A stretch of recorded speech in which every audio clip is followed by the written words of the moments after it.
Bienvenue dans le Financier, à votre rendez-vous économique quotidien. Voici les titres que nous développerons dans ce journal. Au Ghana, la dette extérieure a franchi la barre de 18 milliards de dollars. Une situation inquiétante puisqu'elle pourrait à terme peser sur la stabilité macroéconomique. Au Togo, le secteur agricole bénéficie de moins d'1% des crédits bancaires. Pourtant, il occupe 60% de la population active. Comment l'expliquer et surtout quelles solutions pour inverser la tendance?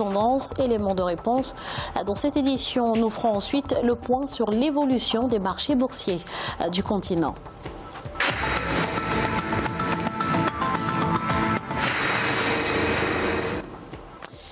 Alerte rouge pour le Ghana. La dette extérieure a atteint 18 milliards de dollars en novembre 2018, ce qui représente jusqu'à 10 fois le montant de ses exportations nettes. Parallèlement, la position extérieure du pays s'est légèrement détériorée. On fait le point tout de suite avec Mathilda Diaby. 18 milliards de dollars, c'est le montant total qu'a enregistré la dette extérieure du Ghana au terme du mois de novembre 2018, selon les chiffres de la Banque centrale. Les experts estiment que ce montant élevé pourrait peser sur la stabilité économique du Ghana, car il représente 10 fois les exportations du pays. Tout pays a droit à contracter la dette intérieure ou extérieure pour financer son économie. Cependant, il faut veiller sur le niveau de ce endettement dans le but de ne pas étouffer l'économie et surtout stimuler la production destinée à l'exportation afin de diminuer le poids de la dette, ce qui de facto rend la dette soutenable. Dans le même temps, la position extérieure du Ghana s'est détériorée et les deux secteurs qui emploient le plus de main-d'œuvre, c'est-à-dire l'or et le cacao, ont généré moins de revenus. Moins 300 000 dollars pour l'or et moins 600 000 dollars pour le cacao. Le Ghana fait partie des pays producteurs de cacao et du café, deux ressources destinées à l'exportation. L'accroissement de la production de ces matières premières destinées à l'exportation ne peut que créer l'équilibre entre la dette et les réserves internationales afin de rendre l'économie compétitive. Cependant, le gouvernement continue d'emprunter sur les marchés internationaux et a annoncé la possibilité d'y solliciter 3 milliards de dollars en 2019. Mais pour réduire substantiellement la dette extérieure d'ici 2021, comme le gouvernement s'y est engagé, les experts recommandent un recours plus important au marché local. La lutte contre la corruption semble porter ses fruits en Tunisie. La Commission nationale des analyses financières a gelé 30 comptes bancaires suspects en 2018 et déposé 30 dossiers auprès du procureur de la République. Elle a par ailleurs reçu 600 déclarations de soupçons de corruption financière et de flux financiers suspects provenant de l'étranger. Des fonds estimés à 200 millions de dinars sous forme de flux financiers destinés à être blanchis dans le pays ont ainsi été gelés. Notons que pour accélérer le travail de la Commission, la priorité est donnée aux déclarations aux indices de corruption les plus élevés. C'est un casse-tête pour les agriculteurs togolais. Ceux-ci bénéficient à peine d'1% des crédits bancaires alors qu'ils représentent près de 60% de la population active. Face à cette situation, l'heure est à la solidarité entre groupements et prêts coopératifs. Explication avec Marcel Farba-Maroun. D'après le PND, Plan national de développement, le secteur agricole au Togo occupe 60% de la population active. Sa part relative dans le produit intérieur brut est estimée à 40%. Et pourtant, ce secteur bénéficie de moins d'1% de crédit bancaire dans un pays dont la capitale, Lomé, occupe la 3e place financière de l'Union économique et monétaire ouest-africaine avec 13 banques implantées.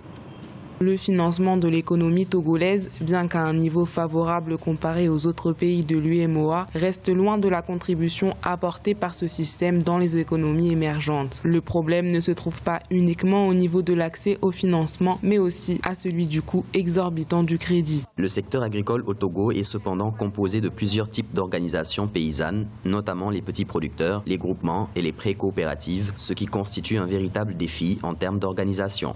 Il faut aider les acteurs à se structurer et à mieux les organiser, c'est-à-dire sur toute la chaîne de valeur agricole. Il faut également promouvoir les garanties de l'État à travers les politiques comme MIFA, les politiques d'agropole, parce que ça constitue le développement de l'agriculture et de l'industrie constitue quand même le deuxième axe majoritaire du plan national de développement. Ces dernières années, des efforts considérables ont été notés en matière de finances inclusives au Togo, mais selon le PND, beaucoup reste à faire pour assurer le financement du secteur privé. C'est dans cette optique qu'il est prévu de de fer du Fonds national pour la finance inclusive, l'institution par excellence de la promotion de la finance accessible à tous. Le Togo qui va néanmoins pouvoir renforcer son système d'alimentation en eau potable. Ceci grâce à la signature ce jeudi d'un accord de prêt d'un montant de 12 milliards de francs CFA avec le fonds coétien. Objectif, financer le projet de renforcement du système d'alimentation en eau potable de la ville de Kara, située à environ 420 km au nord de Lomé et ses environs. Un projet identifié comme une priorité de l'État et qui entre dans le cadre de la mise en œuvre du plan national de développement. La Côte d'Ivoire, premier bénéficiaire de Private Equity dans la zone couverte par l'Organisation pour l'harmonisation en Afrique du droit des affaires. C'est ce qui ressort d'un récent rapport d'évaluation de la Société financière internationale. En effet, sur les 144 investissements réalisés par Private Equity en 20 ans, 44 l'ont été au sein de la première économie de la zone UEMOA. Avec 20 investissements, le Sénégal arrive en deuxième position. Il est à présent l'heure de faire un point sur l'évolution des marchés boursiers africains à la mi-journée. En Afrique australe et dans l'océan Indien, les marchés boursiers de l'île Maurice a gagné 0,70%. La bourse de Johannesburg était en hausse de 0,05%. L'indice de Nairobi gagnait 0,70% et du vert également au Botswana avec une hausse de 0,06%.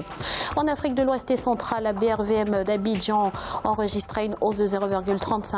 L'indice du Nigeria perdait 1,89% et la bourse du Ghana enregistrait une hausse de 0,29%. En Afrique du Nord, la bourse marocaine perdait 0,68%. L'indice égyptien gagnait 0,24% et la bourse de Tunis clôturait au vert avec une hausse de 0,25%. C'est à présent la fin de cette édition du Financial. Nous vous remercions pour votre fidélité. On se retrouve très vite pour un nouveau rendez-vous de l'économie sur Africa 24.